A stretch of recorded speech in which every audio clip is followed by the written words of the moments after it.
तो आज हम कैलेंडर में कुछ अलग पैटर्न के क्वेश्चंस देखेंगे जो प्रीवियस ईयर क्वेश्चंस भी हैं और आपको मैं प्रैक्टिकली मोबाइल से ये मैं कुछ कॉन्सेप्ट भी खास तौर से ये वाले क्वेश्चन में मैं आपको एक कॉन्सेप्ट भी समझाऊंगा।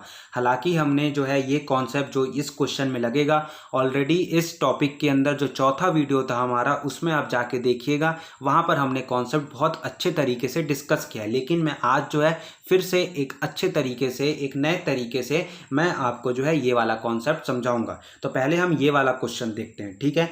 30 जून 2003 को मंडे है और आपसे कह रहा है कि 30 जून 2005 को कौन सा दिन होगा, ठीक है। तो सबसे पहले ये देखिए हमने क्या पढ़ा है कि अगर आपका सपोज करिए कि साल स्टार्ट होता है 30 जून को, ठीक है, साल आपका शुरुआत होता है 30 जून को, तो साल आपका अंत कब करेगा?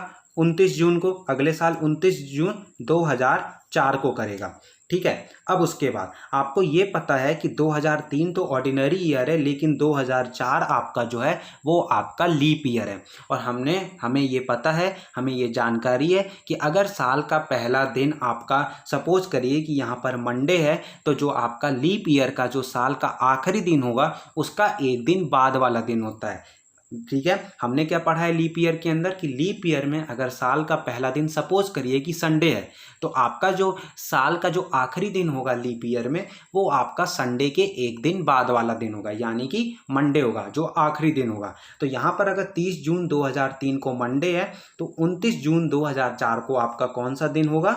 ट्यूसडे होगा, यानी कि मंगलवार होगा। क्यों ये 2004 ये लीप ईयर है? क्योंकि आपका जो 29 फरवरी है वो 30 जून से अगर आपका साल शुरुआत होता है तो 29 जून तक, जो अगला साल का 29 जून जब साल खत्म होगा तो उसके बीच में आपका जो 29 फरवरी है वो आ रहा है, इसलिए ये आपका लीप ईयर कहलाएगा। और लीप ईयर में अगर साल का पहला दिन अगर कोई सा भी दिन होता है तो साल का जो आखिरी दिन होता है जस्ट उसके बाद वाला दिन होता है, ठीक है। तो 29 जून 2004 को ट्यूसडे होगा। हमसे डेट पूछ रहा था 30 जून 2005। अब सपोज करिए, अब अगला स्टेप, अब आपका जो साल है वो 29 जून 2004 को स्टार्ट हो रहा है, तो साल आपका अंत कब करेगा? अगले साल का 28 जून 2005, ठीक है। तब अब देखिए, अब 2004 तो लीप ईयर है लेकिन 2005 आपका ऑर्डिनरी ईयर है, लेकिन फिर भी 2004 अगर लीप ईयर है लेकिन आपका जो 29 फरवरी 2004 है वो आपका जो है इन दोनों जो हमने डेट्स लिए इनके बीच में वो नहीं आ रहा है, क्योंकि साल आपका शुरुआत हो रहा है 29 जून से और अंत हो रहा है अगले साल के 28 जून तक, यानी कि जो हमने ऑर्डिनरी ईयर ये होगा। और ऑर्डिनरी ईयर में हमने क्या पढ़ा है कि साल का पहला दिन और साल का आखिरी दिन सेम होता है। यदि 29 जून 2004 को मंगलवार है, ट्यूसडे, तो 28 जून 2005 यानी कि जब साल अंत करेगा तो उस दिन भी आपका जो है वो मंगलवार रहेगा। तो 28 जून 2005 को आपको पता चल गया कि मंगलवार है, तो अब 29 जून 2005 को आपका हो जाएगा फ्राइडे यानी कि शुक्रवार, और आपका जो 30 जो हमसे पूछ रहा था 30 जून 2005 को आपका हो जाएगा सैटरडे यानी कि शनिवार। तो ये आपको समझ में आया। इस तरह के क्वेश्चन आपको लगातार कॉम्पिटिटिव एग्जाम में देखने को मिलते हैं,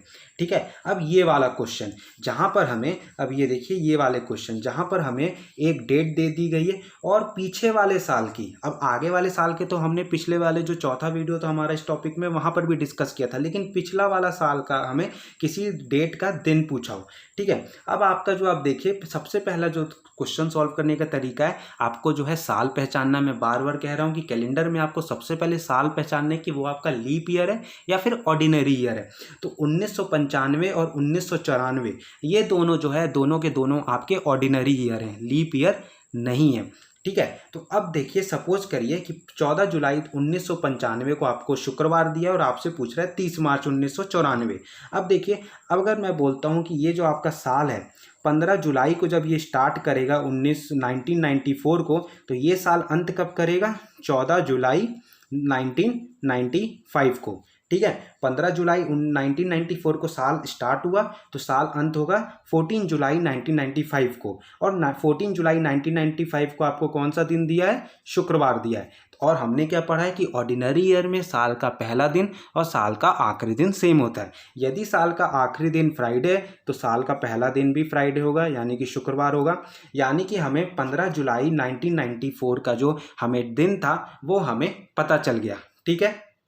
वो हमें जो है पता चल गया। अब हमसे पूछ रहा है 30 मार्च 1994 यानी कि 1994 का। अब हमें जो है इससे अब कोई मतलब नहीं है, हमें जो है 15 जुलाई 1994 का जो है फ्राइडे, ये हमें इससे अब लेना देना है। अब उसके बाद अब मैंने आपको समझाया था जो चौथा जो हमारा कॉन्सेप्ट था, उसमें चौथा जो हमारा वीडियो था इस टॉपिक के अंदर, वहाँ पर हमने जो देखा था कि जब एक महीने से दूसरे महीने, वहाँ पर मैंने आपको मोबाइल से प्रैक्टिकली समझाया था कि एक महीने से जब हम दूसरे महीने पर चलते हैं तो किस तरह हमारे जो सेम डेट को, सेम दिनांक को, किस तरह हमारे डेज जो हैं वो चेंज होते हैं।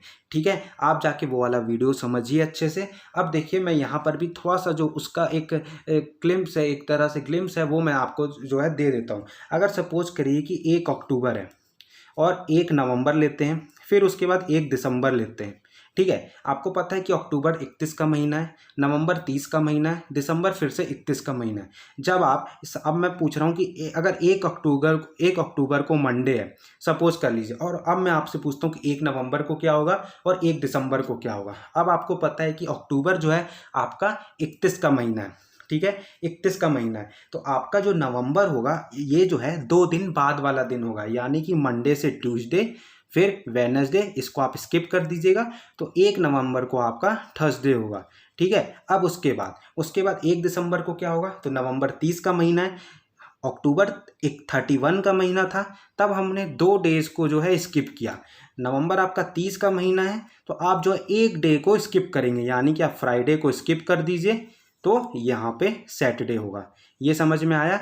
यानी कि मैं ये समझाना चाह रहा हूँ कि अगर 31 वाला महीना है तब आप 2 डे को स्किप करते हैं, और आपका जब 30 का महीना है तब आप 1 दिन को स्किप करते हैं, तो आपको ये जो है क्वेश्चन सॉल्व करने में बहुत आसानी होगी। ये चीज़ मैंने आपको पिछले बार भी समझाया था कि इस तरह से जो है आपको क्वेश्चन सॉल्व करने में आसानी होगी। अब देखिए, अब आपको यहाँ पर आइए क्वेश्चन में 15 जुलाई 1994 को फ्राइडे। ठीक है, ये यहाँ पर दिख रहा है। अब मैं बोलता हूँ कि 15 जुलाई को दिया है आपका, क्या दिया है, फ्राइडे, और अब बोल रहा हूँ मैं कि 15 जून, फिर देखिए हमसे क्या 30 मार्च का पूछा था, 15 जून, फिर 15 मई ले चलिए, 15 मई। ठीक है, 1 मिनट रुकिए, है ना। अब देखिए 15 मई, उसके बाद 15 अप्रैल, है ना, फिर उसके बाद 15 मार्च। ये इन सभी का जो है क्या क्या दिन हुआ। 15 जुलाई 1994 का हमें पता है कि फ्राइडे। अब 15 जून को क्या होगा, फिर से जो जुलाई है वो आपका जो अब जो है जब हम पीछे जाते हैं तो जो जिस महीने तरफ जा रहे हैं उस महीने का जो डेज देखना है, तो आपका ये 30 दिन होता है। ठीक है, तो यानी कि आपका देखिए, तो 30 दिन वाला महीना, तो यानी कि 1 डे स्किप होता है, तो 1 डे स्किप है, आप आगे बढ़ जाइए, यानी कि आपका जो है यहाँ पे फ्राइडे है, तो यहाँ से आगे जब आप बढ़िएगा तो आगे बढ़िएगा तो मतलब पीछे जाइए, आगे नहीं, आगे तो इसमें जाते हैं सीधे वाले में, पीछे वाले में पीछे जाते हैं, यानी कि ये वेडनेसडे होगा। अब देखिए अब देखिए रिवर्स में देखिए ये कैसे ट्रू है। 15 जून को अगर बुधवार है तो 15 जुलाई को क्या होगा, तो फिर से अब देखिए 30 का महीना था तो 1 डे हमने स्किप कर दिया बीच में, थर्सडे, तो 15 जुलाई को फ्राइडे।